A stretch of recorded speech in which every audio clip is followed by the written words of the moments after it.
Welcome to the SUSS series of podcasts, where we explore ideas, solutions, and collaborations that are making a difference in the lives of individuals, families, communities, and beyond. This series features guests who will discuss how we can achieve social impact for the greater good, no matter how big or small. With more countries around the world facing increasingly aging populations, the issues of empowering and integrating the elderly into community has been cast into the spotlight. In 2015, the Ministerial Committee on Aging in Singapore launched an action plan for successful aging, which forms the nation's blueprint to prepare its citizens to age well. I'm Vivian Lim, your host for this episode. Join us as we sit with Dr. Kelvin Tan, Senior Lecturer of Gerontology at SUSS, and Mr. Wong Kai Wen, Senior Planner of Strategic Research at Urban Redevelopment Authority. Let's find out what it takes to create an age-friendly community and why it's creating such a community so urgent. Kelvin, can you share from your experiences the macro overview? Sure. Thank you very much, Vivian. So in Singapore, we have 1 million baby boomers by the year 2030.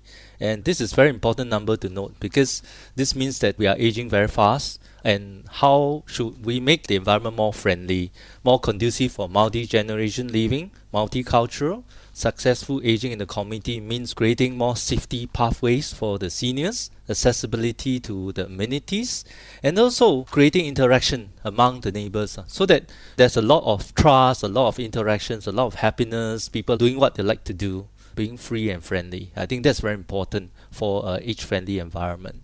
Kaiwan, what about yourself in your experience in URA? What are some trends that you're starting to see or have already seen? I'm from URA. We are the Land Use Planning Authority of Singapore. What we do is we work with multiple agencies like Land Transport Authority, Housing and Development Board, as well as National Parks Board to actually plan the different kind of facilities and infrastructure around Singapore. And because we take a very long-term view of planning, I think Singapore is unlike other countries. We take a very long-range view of planning, so we can plan up to like 40, 50 years ahead.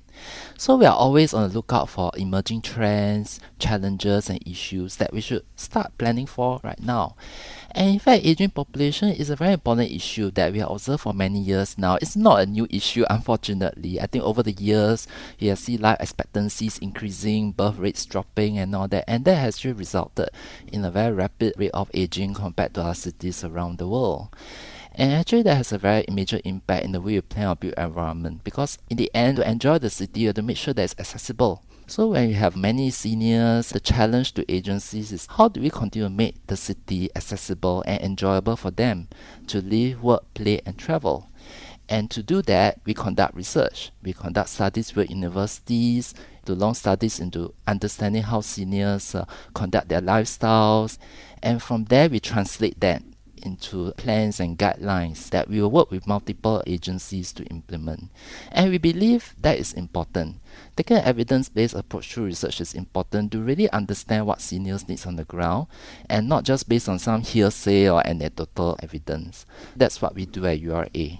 I really like this whole evidence base, and Kelvin has walked us through the staggering numbers. So other than the Singapore Green Plan, now we have the Singapore Aging Plan 2030 to deal with as well.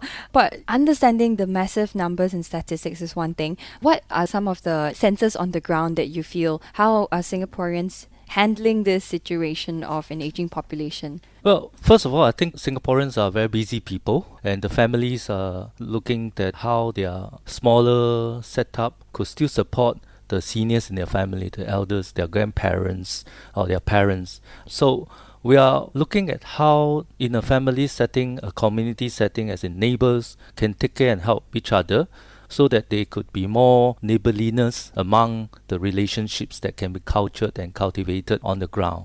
So if we can get the seniors to do what they like to do and create a certain kind of cell group which can form interests and build on it strength on strength, I think this will be very important rather than just the hardware as in infrastructure. We are talking about hardware where people treat each other with trust as friends and can look out for each other. I think that's very important from grounds up.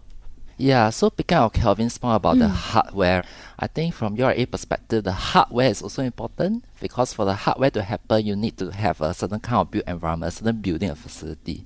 Over the past few years, URA has been working with many agencies to see how we can enhance the age friendliness of environment at 3 levels.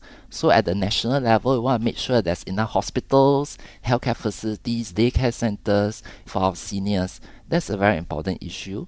And secondly, at the town level, when we plan new towns, like for example Punggol or Sengkang and the newer towns, we want to make sure that the amenities and facilities are conveniently located to the residents, literally at the doorstep. So take for example, Kampung Amenities really planned with that objective in mind to make all these community facilities, healthcare, public spaces easily accessible for the seniors. And finally, we cannot forget at the building level in terms of ramps, hand railings, and all that. So together, we want to see how we can adopt a comprehensive approach to making our city age-friendly, and that in turn actually help the communities to develop the hardware within this highly conducive environment. So if I'm hearing both of you correctly, infrastructure and the built environment are integral to supporting an aging population. Both of you mentioned that the collaboration between different agencies help provide holistic solutions that we can apply for our community. You've been listening to the SUSS series of podcasts. The next part of this episode will be available at suss.edu.sg/podcast. Stay tuned.